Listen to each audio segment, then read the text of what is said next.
da ekintzailetza soziala bultzatzeko programa bat.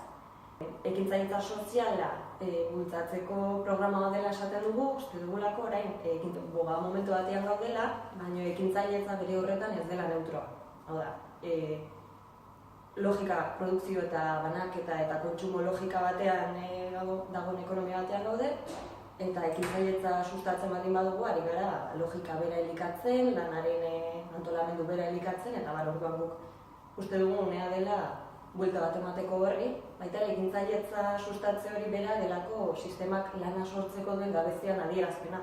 Orduan guk sortuko badugu lana, goazen pentsatzera ze terminotan, zertarako, nola, zer egingo dugun, eta hori bultzatzeko ekintzailetza soziala planteatzen dugu. Irizpide batzuk ezarri ditugu ekintzailetza soziala zer den azaltzeko eta zer ez den.